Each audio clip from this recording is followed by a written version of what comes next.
Selamat sore pemirsa, Presisi Utama kembali hadir untuk Anda. Edisi Selasa 8 Juli 2025. Selama 1 jam ke depan kami telah menyiapkan sejumlah informasi terkini. Bersama saya Brigpol Intan Anansi, kita lihat dulu 3 berita utama sore ini. Proses pencarian korban tenggelamnya KMP Tunu Pratama Jaya terus dilakukan. 1 jenazah kembali ditemukan dan dievakuasi melalui Pantai Bum Banyuwangi.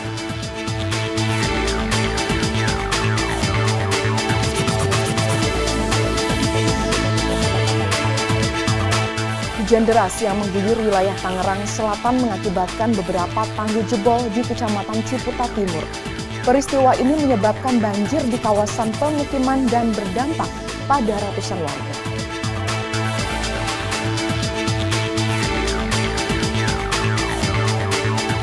Satgas Operasi Damai Kartens menegaskan bahwa kelompok kriminal bersenjata atau KKB bertanggung jawab atas aksi pembakaran sejumlah fasilitas umum di distrik Omukia, Kabupaten Puncak, Papua Tengah.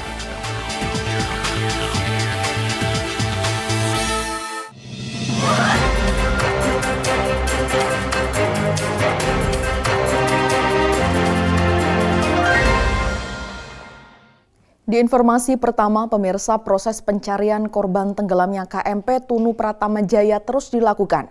1 jenazah kembali ditemukan dan dievakuasi melalui Pantai Bum Banyuwangi pada Selasa pagi 8 Juli 2025. Kapolresta Banyuwangi Kombes Pol Rama Samtama Putra turun langsung memimpin proses evakuasi jenazah yang ditemukan. Didampingi personil gabungan dari TNI, Polri, Basarnas, Satpol Airut, dan relawan, proses evakuasi berlangsung cepat dan terpadu. Informasi awal diterima dari nelayan setempat sekitar pukul 5.30 waktu Indonesia Barat yang melihat keberadaan jenazah di sekitar perairan Sembulungan. Tim gabungan segera merespon. Kapal speed milik Satpol Airut bersama Basarnas diberangkatkan untuk melakukan penyisiran dan penjemputan. Jenazah berhasil dijangkau dan dievakuasi dari titik penemuan pada pukul 6.40 waktu Indonesia Barat. Setibanya di garis pantai, tim darat yang dipimpin langsung oleh Kapolresta Banyuwangi Kombes Pol Rama Samtama Putra menjemput jenazah di posko gabungan evakuasi Pantai Bom. Selanjutnya, korban dibawa menggunakan ambulans menuju RSUD Blambangan guna proses identifikasi oleh tim DVI Polda Jatim. Kapolresta Banyuwangi Kombes Pol Rama Samtama Putra menegaskan bahwa operasi pencarian akan terus dilanjutkan secara intensif hingga seluruh korban ditemukan. Pantai Bum memang menjadi salah satu titik strategis pemantauan mengingat lokasinya yang langsung berhadapan dengan Selat Bali. Dari Humas Polresta Banyuwangi, Polda Jawa Timur melaporkan untuk Polri TV. Dan untuk mengetahui bagaimana Polresta Banyuwangi dan tim gabungan melakukan proses pencarian korban tenggelamnya KMP Tunu Pratama Jaya, saat ini kita telah terhubung dengan Kapolresta Banyuwangi, Kombes Pol Rama Samtama Putra. Selamat sore Pak Rama. Ya, selamat sore Pak. Baik Pak, dapat dijelaskan bagaimana akhirnya Anda turun langsung bersama tim gabungan melakukan proses evakuasi pencarian korban tenggelam? Ya, sejak dinyatakan KMP Tunu Pratama Jaya 6 hari yang lalu dinyatakan hilang kontak, kami langsung action dengan segera mengumpulkan stakeholder terkait yang berada di posko ASBB di Command Center sebelum tim secara optimal hadir di pagi hari. Jadi semua kita kendalikan dengan dihadiri oleh Ketua Basarnas Surabaya saat itu, dan bagaimana kita memobilisasi alat-alat khusus untuk penyelamatan yang ada. Saat itu ada 9 KMP terdiri dari kapal angkatan laut, Satpol Air, Basarnas, dan beberapa nelayan sudah melakukan proses pencarian yang mana saat itu diketemukan sekitar 35 korban yang berada di wilayah pesisir Gilimanuk, Bali. Setelah itu dari tim pusat yang diketuai oleh Bapak Deputi Operasional Pencarian dan Pertolongan dari Basarnas, ini mengambil alih selaku MSC, membentuk 3 satgas dari itu dibentuk 3 itu mulai dari SRU, darat, laut, maupun udara. Jadi Kapolresta kebetulan dalam hal ini ditunjuk sebagai SRU darat, artinya Search and Rescue Unit wilayah darat, yang mana tugasnya adalah memobilisasi unsur-unsur yang tergabung di penyelamatan, khususnya wilayah pesisir pantai. Itu kami yang menggerakkan dengan bersama Pak Dandim, melibatkan para nelayan yang ada di pesisir pantai, termasuk bagaimana mengakomodir keluarga-keluarga korban yang berada di SDP untuk kita siapkan fasilitas posko dan lain-lain, termasuk juga bagaimana ketika ada korban ditemukan, ini dalam proses identifikasi selanjutnya tentu menggunakan fasilitas yang disiapkan oleh pemerintah daerah, dalam hal ini RSUD Blambangan, ini berkolaborasi untuk segera memberikan hasil proses identifikasi terhadap korban yang ditemukan. Dan alhamdulillah memang beberapa hari terakhir ini, setelah hari pertama banyak ditemukan, hari kedua, hari ketiga ini kecenderungannya masih nihil begitu. Nah ternyata di hari keempat, hari kelima, hari keenam ini mulai bermunculan korban-korban. Nah inilah yang kita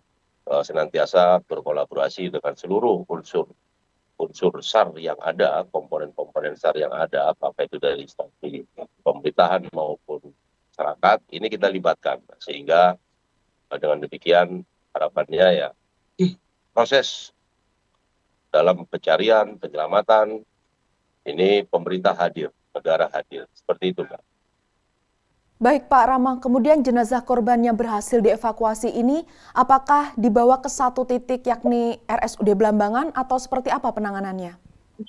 Ya, jadi terhadap 4 korban yang terakhir ditemukan, ini memang kita melibatkan nelayan-nelayan yang melaut. Ketika menemukan di perairan selatan, ini mengontak, kebetulan juga masih ada sinyal wilayah itu, sehingga tim cepat di sepit-sepit kita yang ada, apakah itu dari Polair, apakah itu dari Basarnas, ini melakukan penjemputan dan sehingga bisa dievakuasi ke daratan, dan di daratan sudah kita mobilisasi di mana kita membentuk ada 3 posko lapangan yang berada di Pantai Muncar, kemudian di Pantai Bum, dan juga di wilayah utara. Ini 3 posko ini kita bentuk untuk mengantisipasi keberadaan korban ditemukan di perairan itu di sebelah mana. Kalau selatan kita arahkan ke Muncar, kalau di tengah-tengah ya kita arahkan ke Pantai Bum. Kalau yang di wilayah utara itu ada potensi ya kita pilihkan ke evakuasi ke wilayah daratan di sekitar Tanjung Wangi, seperti itu. Baik Pak, ini tadi kan selain melakukan penyisiran di perairan, Polresta Banyuwangi juga menggelar patroli udara di Selat Bali. Dapat dijelaskan bagaimana kegiatan tersebut? Ya, itu sebenarnya itu kan kegiatan dari perbantuan dari Kolpor Air ya. Waktu hari pertama itu kan Pak Kakor Polair juga hadir bersama tim. Ini memberikan backup penuh dengan menurunkan 1 unit heli rescue, heli bel. Ini memang setiap hari ini dikoordinatori oleh Seru Darat, Kepala Basarnas Surabaya sebagai koordinir ya, tim-tim ataupun alsus-alsus yang digunakan dalam proses SAR di wilayah udara. Jadi setiap hari memang helibel yang dari kita, dari Polair ini melakukan patroli udara. Ini 1 hari bisa 3 kali jadwal take off, landing, dan untuk titik-titik ataupun sektor-sektor ini berdasarkan hasil evaluasi yang tiap hari juga 2 kali dilakukan oleh tim yang tergabung dalam operasi gabungan ini yang dipimpin oleh Bapak Deputi. Inilah saat itu ketika patroli ya kebetulan kami juga diajak, kemudian dipersilakan karena ada meng-cross check, artinya ada informasi dari nelayan yang melihat semacam properti ataupun alat-alat dari kelengkapan kapal misalkan, nah itu langsung kita kejar. Jadi saya mengakomodir informasi yang ada dari darat, kemudian disampaikan ke udara, nah itu yang kita sisir, seperti itu. Baik Pak Kapolres, ini informasi yang kami terima, masyarakat juga mengapresiasi kinerja dari jajaran Polresta Banyuwangi dalam melakukan trauma healing dan menurunkan tim psikologi untuk membantu korban dan keluarga yang selamat. Bagaimana Pak? Bisa dijelaskan? Ya, kita tentu paham ya bagaimana situasi psikologis para keluarga korban dan ini memang jumlahnya tidak sedikit. Maka dari hari pertama kita sudah menyiapkan posko yang ada di ASDP itu kita buat representatif mungkin, kita siapkan matras, kita siapkan selimut, termasuk fasilitas informasi yang ada di sana dan dari hari ke hari kan ini bertambah.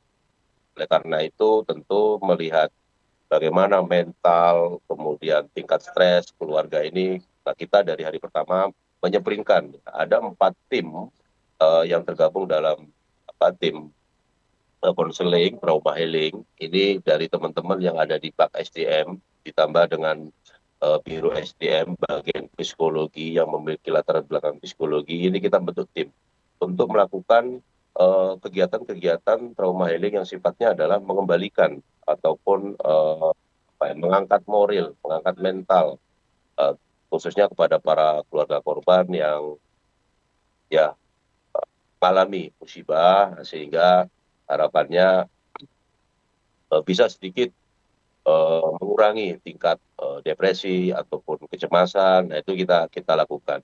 Ini juga kita bentuk tim ini juga untuk menyasar kepada anak-anak gitu kan. Makanya di tempat posko itu kita siapkan ruang bermain anak. Nah, sehingga kayak kemarin ada beberapa korban yang meninggalkan anak, buah, putra dan putri. Ini tentu kita berikan konseling juga. Seperti itu, Mbak. Baik Pak Kapolres, selanjutnya apakah Polresta Banyuwangi bersama tim DVI Polda Jawa Timur juga turut dalam mengidentifikasi data jenazah korban kapal tenggelam ini Pak? Bisa dijelaskan? Ya, tim DVI ini gabungan ya pertama dari kedokteran forensik dari Pusdokes Mabes Polri, kemudian dari Dokpol Polda, masuk dari Urkes Satreskrim, ulangi Urkes Polresta Banyuwangi, di mana di situ juga di backup tim Inavis dari Mabes Polri, di asistensi, kemudian ada Inavis unit Iden dari Polda Jatim, termasuk gabungan dengan identifikasi kami dari Polresta Banyuwangi. Ini semua berkolaborasi. Artinya setiap ada pengiriman jenazah, mereka tidak pernah lelah. Saya sangat apresiasi kinerja teman-teman dari tim DVI ini langsung maraton mengupayakan dalam waktu segera mungkin tanpa mengesampingkan aspek-aspek ketelitian, kecermatan dengan tahapan dan prosedur yang harus dilakukan, ini mampu mengidentifikasi setiap korban. Nah inilah kenapa ini ya, maaf ya bertanggung jawab untuk segera memberikan ibaratnya kepastian terhadap setiap identitas jenazah yang masuk ke RSUD untuk segera diidentifikasi sehingga bisa disampaikan ke publik, karena di ASDP sendiri di ruang tunggu ataupun posko yang kami siapkan, bagaimana keluarga-keluarga itu menunggu kejelasan, sehingga dengan harapan dari hari ke hari, jam per jam, itu ada info yang dapat kita update. Nah inilah yang menjadi tugas kami untuk mengorkestra informasi-informasi ini. Apa yang saya dapat di DPI, apa yang hasil itu kita sampaikan. Kita teruskan pada personel yang kami spiritkan berada di posko, yaitu Kapolsek KP3 untuk meneruskan sebagaimana informasi yang aktual dan update. Seperti itu, Mbak. Pak Kapolres, adakah pesan yang ingin Bapak sampaikan kepada keluarga korban maupun masyarakat pengguna transportasi laut mengingat bahwa cuaca di Indonesia ini cukup ekstrim? Silakan Pak. Ya, khusus kepada masyarakat ya, ini kan memang kita ini semua masih dalam situasi berduka, prihatin, tentu memang ada hal-hal yang nanti ke depan menjadi evaluasi, tetapi ini tim yang ada sekarang ini kan sudah berupaya sedemikian rupa, termasuk dari jajaran teman-teman KNKT, ini juga sudah bekerja di lapangan untuk mencari jawaban seperti apa yang menjadi penyebab segala macam. Jadi harapan kami kepada masyarakat, mari kita tunggu rilis resmi dari pemerintah karena memang di 7 hari pertama ini kami tim gabungan ini fokus pada upaya pencarian tetapi juga tidak mengesampingkan upaya-upaya pendalaman, konfirmasi, mengklarifikasi, melakukan penyelidikan terhadap faktor-faktor penyebab apakah itu apa yang bisa menyebabkan kecelakaan itu, apakah itu dari sisi kelaikan, sisi standar keselamatan dan lain-lain.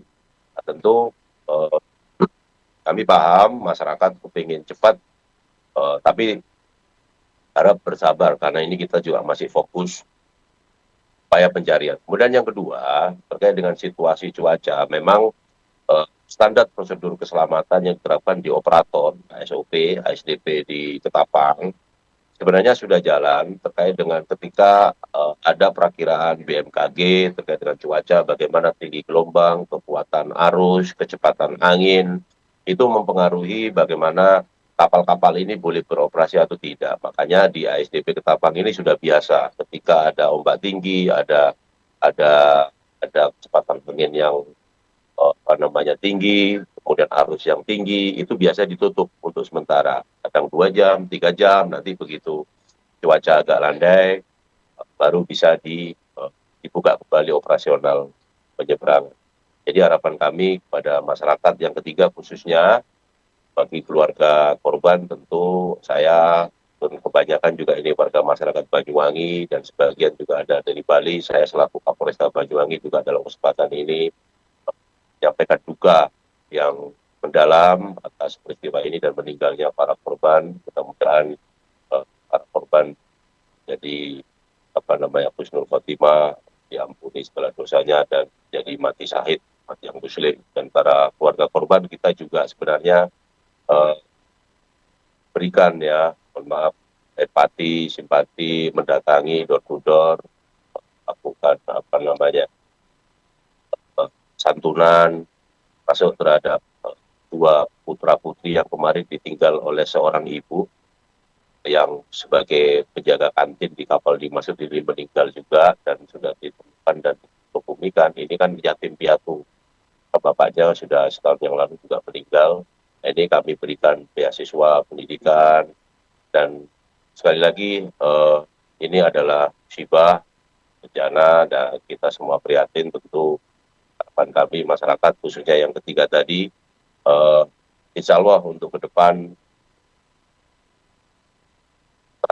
terhadap yang memiliki aktivitas apalagi ini liburan ya, penyeberangan tentu volumenya padat, tidak perlu tetap waspada tapi percayakan nasional di ASDP Ketapang ini juga akan kemarin diasistensi oleh Bapak Wamenhub yang sampai ini dan ini sudah mulai dilakukan perbaikan sana sini, pembenahan sana sini terkait dengan bagaimana prosedur operasional penyeberangan itu sendiri. Begitu, Mbak. Baik, terima kasih Pak Kapolresta Banyuwangi, Kombes Pol Rama Samtama Putra telah bergabung bersama kami di Polri TV. Selamat sore dan salam presisi. Salam presisi. Dan di informasi berikutnya, pemirsa Polda Gorontalo berhasil mengungkap tersangka yakni YS terkait korupsi kredit usaha rakyat atau KUR BRI Unit Telaga dan Unit Kuandang pada Senin 7 Juli 2025. Di Reskrimsus Polda Gorontalo, Kombes Pol Maruli Pardede dalam konferensi pers menyatakan bahwa YS merupakan narapidana dalam kasus korupsi kredit usaha rakyat. Tersangka YS mengambil untung dari anggaran KUR yang dibantu tersangka dari masyarakat. Setelah dana cair, sebagian besar dana justru tidak sampai ke tangan masyarakat. Dari pinjaman KUR senilai 25 juta, penerima hanya menerima 1-2 juta saja.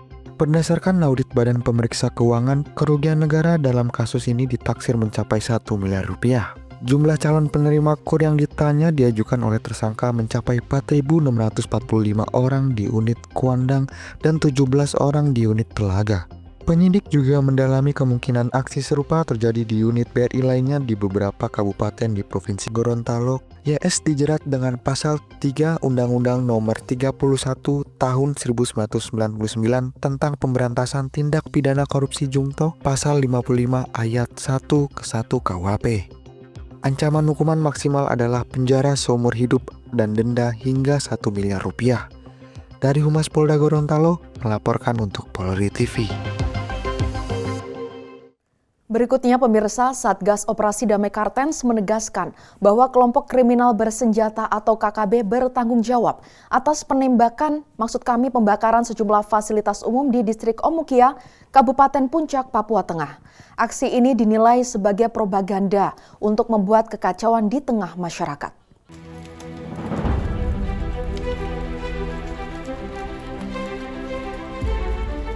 Kelompok kriminal bersenjata atau KKB dilaporkan melakukan pembakaran 2 unit rumah dinas milik Bupati Puncak yang sudah lama tidak ditempati, serta kantor distrik Omukia pada Minggu 6 Juni 2025. Kaops Damai Kartens Brigjen Pol Faizal Ramadhani menegaskan, klaim KKB yang menyebutkan rumah dan kantor tersebut digunakan sebagai pos militer merupakan narasi yang tidak benar dan merupakan bagian dari propaganda untuk mempengaruhi opini publik. Dalam keterangan pers, Kasatgas Humas Ops Damai Kartens Kombes Pol Yusuf Sutejo memaparkan setidaknya 6 fasilitas menjadi sasaran pembakaran yang meliputi 2 unit rumah dinas milik Bupati Puncak, kantor distrik Omukia, diduga 1 unit gereja di Kampung Pinapa, puskesmas dan rumah dinas Pemda di Pinapa, hingga bangunan sekolah dan kantor kampung di Pinggil.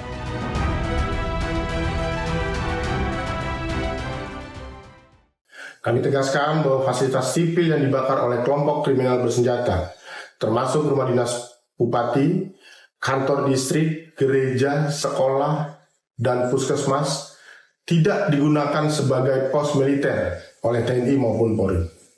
Tuduhan tersebut adalah bentuk propaganda sistematis yang bertujuan menciptakan ketidakpercayaan publik dan memecah belah persatuan masyarakat.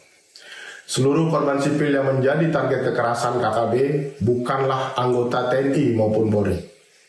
Sebagaimana yang sering mereka klaim, kebohongan publik ini digunakan untuk membenarkan tindakan brutal mereka dan upaya untuk melawan negara kesatuan Republik Indonesia yang berdaulat serta untuk menimbulkan rasa takut di masyarakat. Di tengah upaya manipulasi tersebut, aparat gabungan TNI Polri justru bergerak cepat. Satgas Operasi Damai Kartens bersama TNI telah melakukan penyisiran secara intensif di lokasi kejadian atau di TKP, serta mengumpulkan barang bukti dan keterangan dari para saksi guna memperkuat proses penegakan hukum dan memastikan akurasi investigasi. Kami melihat pola lama yang kembali digunakan oleh kelompok kriminal bersenjata, membangun narasi seolah-olah pemerintah melakukan militerisasi, padahal justru mereka sendiri yang menebar ancaman terhadap warga sipil. Strategi ini ditujukan untuk meraih simpati internasional dan mempengaruhi opini masyarakat lokal. Satgas Operasi Damai Kartens akan terus menjalankan tugas secara profesional, menjunjung tinggi hak asasi manusia, dan menjaga stabilitas keamanan di Papua.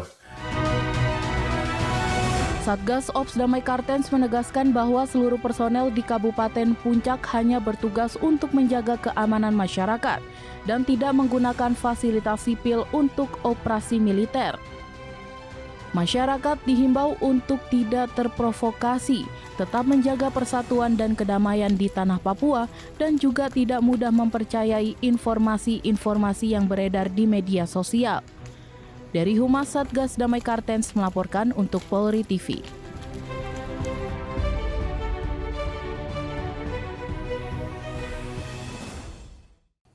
Pemirsa, kami akan segera kembali usai jeda berikut ini.